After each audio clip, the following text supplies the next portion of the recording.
from the archives and from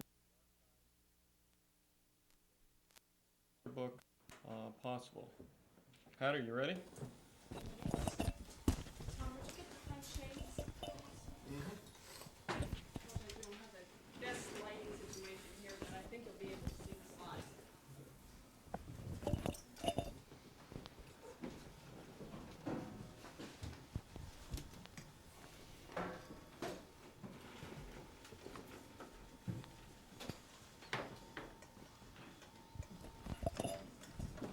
I'll be giving you a brief overview, historic overview of the city of Shaker Heights. Can I just lean in for a second here? Can you two see? I hope you can hear me. I'm going to be speaking from the center.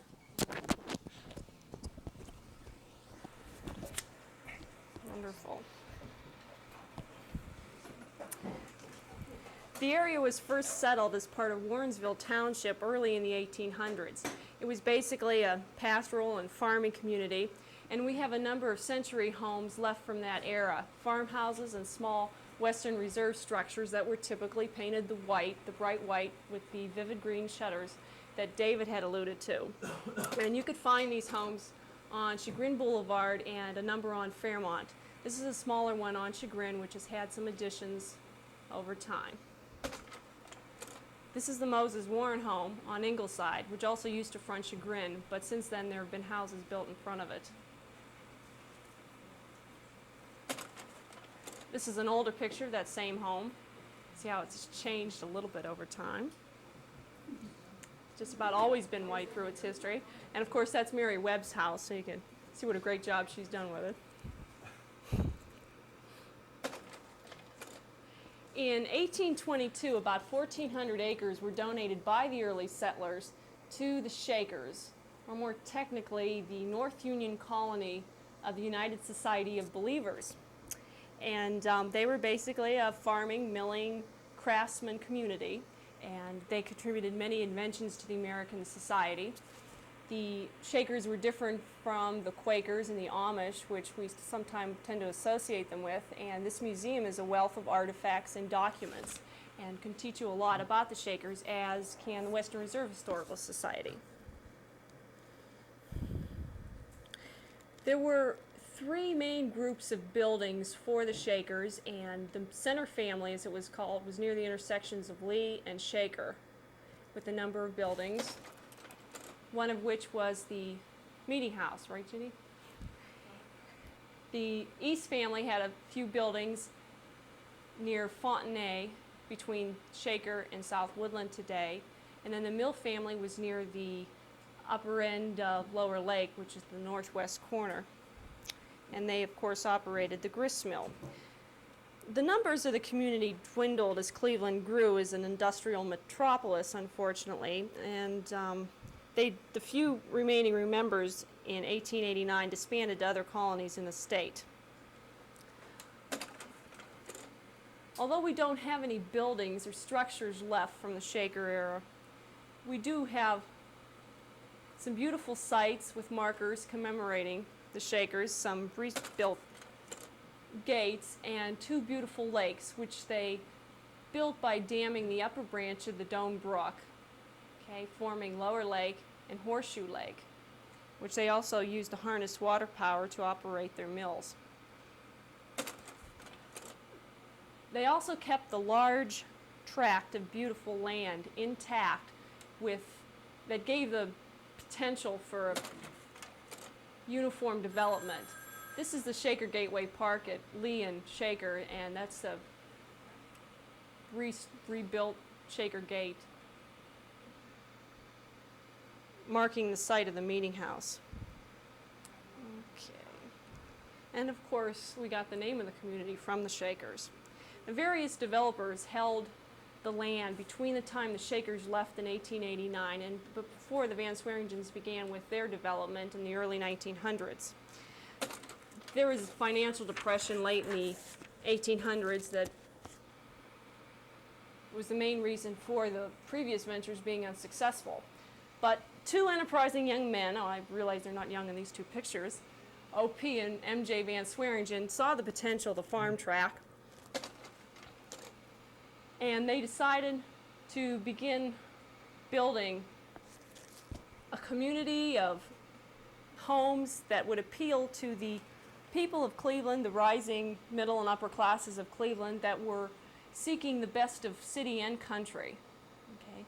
The theme for the community is best described in this quote from one of their early promotional brochures I'd like to read to you. "To where beyond the city there is peace, 600 feet up in the sunshine with trees and gardens, winding roadways and protected homes, Shaker Village is miles away from the city's grime and turmoil, but only minutes away in actual time. Sooner or later you will want to join the ever-growing number of your friends who are moving to Shaker Village to secure the healthfulness, the protection, the restful peace that Shaker Village offers. Crystal clear streams murmuring along Rocky Way, golden sunlight and purple shadow beneath friendly old trees, quiet calm and restful peace, and all the world spread out at beauty at your feet." I apologize for these slides here. This is an illustration from one of their promotional brochures showing the secluded, charming English cottage tucked away in the countryside.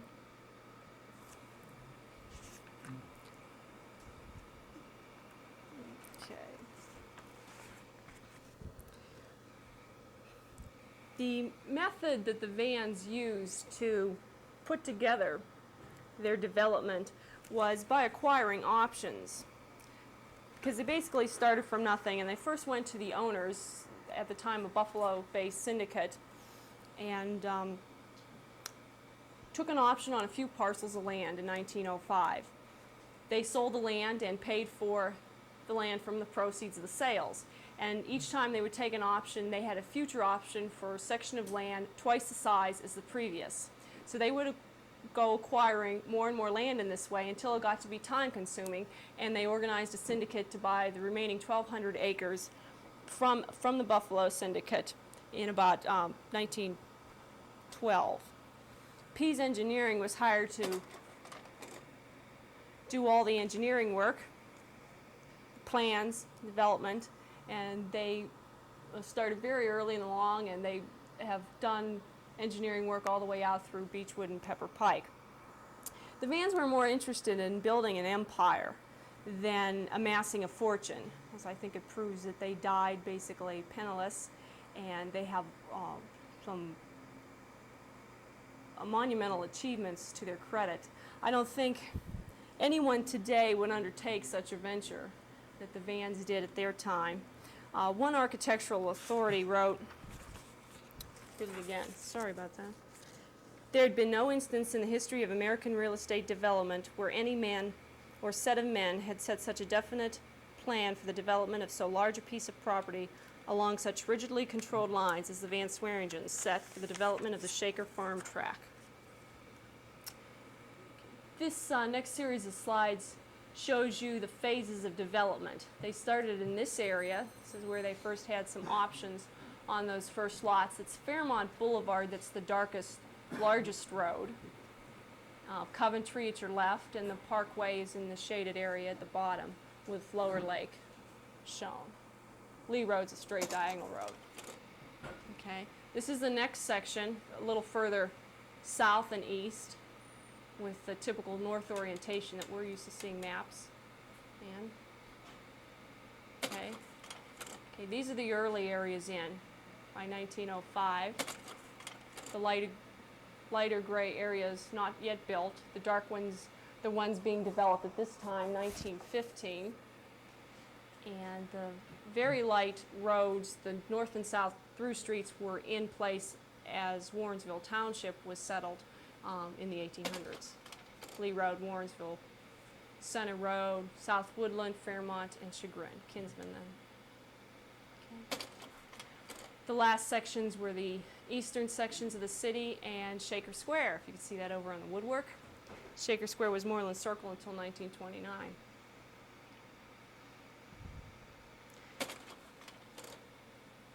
Okay, the entire area of the city was platted and planned by 1929, and large parcels of land called the country estates even further east, which included Beechwood and Pepper Pike. Although they were planned at that time, only about 50% of those roads are built as they were planned today because of the Depression and the war. Plans were about half of the plans were subsequently followed out at the later dates. Some of the keys to the success of the Vance Warrington development was, of course, the rapid transit, readily accessible, convenient transportation to the city for the residents.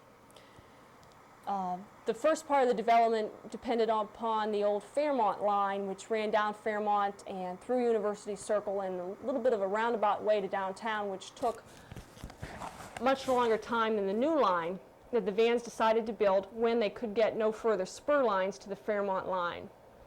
And they built the Green and the Shaker line, and the bulk of both lines opened in about 1920. Those dates there show when the different segments were completed.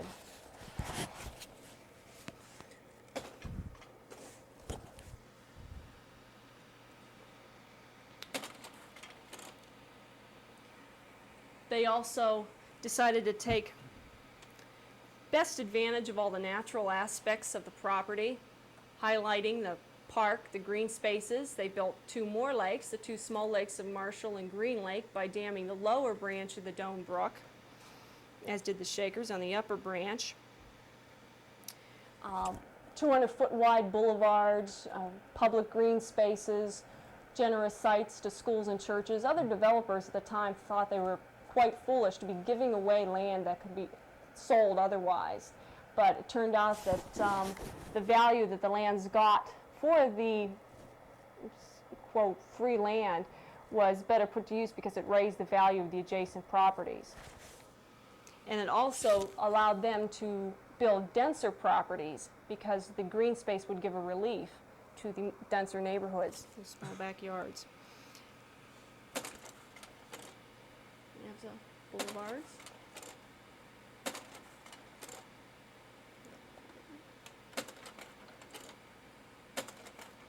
Whoops, sorry.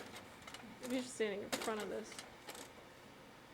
Clayton, Green Lake. This is the duck pond, or the smaller Green Lake. It's very shallow, but it offers some of the best home sites in the city, fronting that lake. Used to be a pond there in front of Woodbury. And of course, they lined all the streets with large trees. Some of them were not saplings when they went in. They were actually full-grown trees that they transplanted from neighboring farms. It's a story I heard of recently. Another key to the success was that they provided a number of different price ranges all in the one community. Typically, lots and home sizes and price ranges were consistent throughout any neighborhood, but the neighborhoods ranged from, say, a smaller single family to the large estates on South Park, Shaker Boulevard, and many two families in the smaller neighborhoods. You have some of the grander.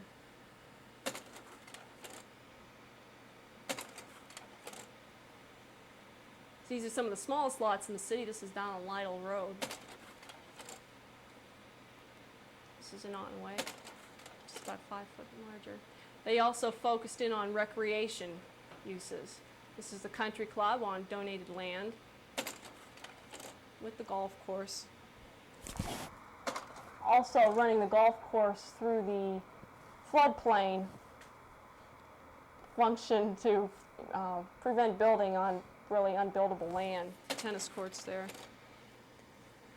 Education. Schools were always high on the Vans list. This is Boulevard School, which was the first public school built in the community in 1913. Woodbury Junior High was then the first senior high school. Fronts South Woodland Road, was built shortly thereafter.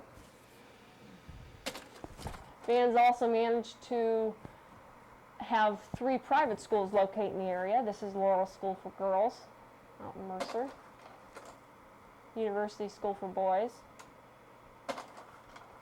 and Hathaway Brown.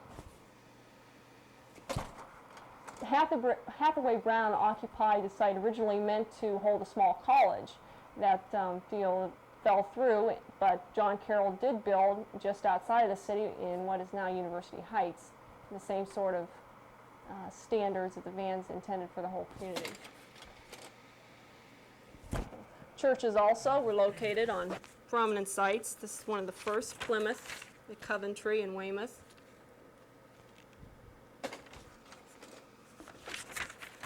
And public community buildings, City Hall, Lee and Van Aken, built by Charles Schneider in '29.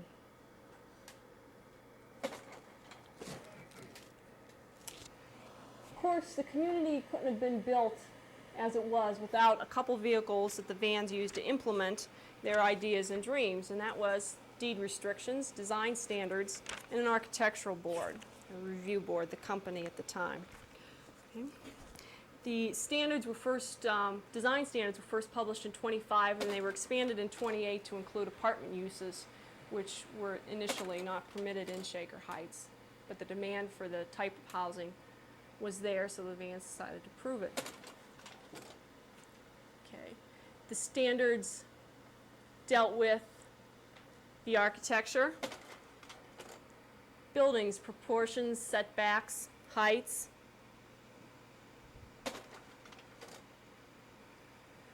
craftsmanship,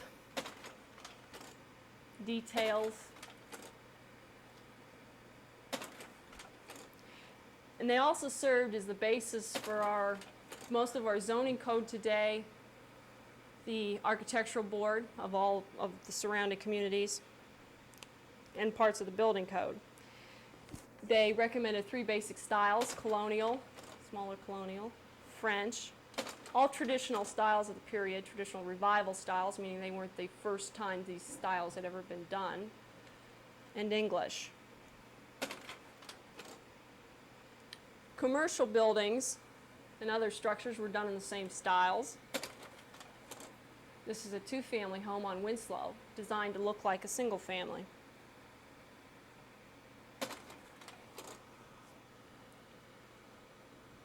The color standards that were first printed in the Van Swearingen Design Standards served as the basis premise for our guidebook that we're introducing today. And we've chosen to address color in the guide because for those concerned with the architectural integrity of their homes, because it's the only exterior change right now that's not reviewed by our architectural board. It's one of the most visible and striking, easily and frequently changed design features of a home. If you can just imagine that this house in a number of different color schemes, you can imagine the different impacts just this one home could have on its neighborhood.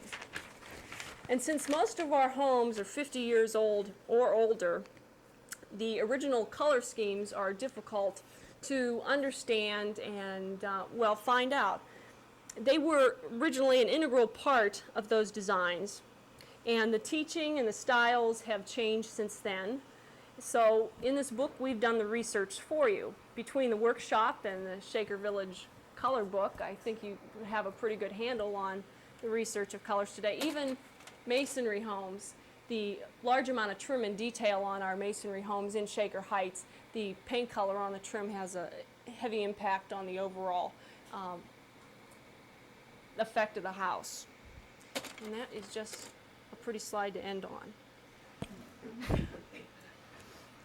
Okay. Okay, Tom. Okay, thank you, Pat. Thank you so much.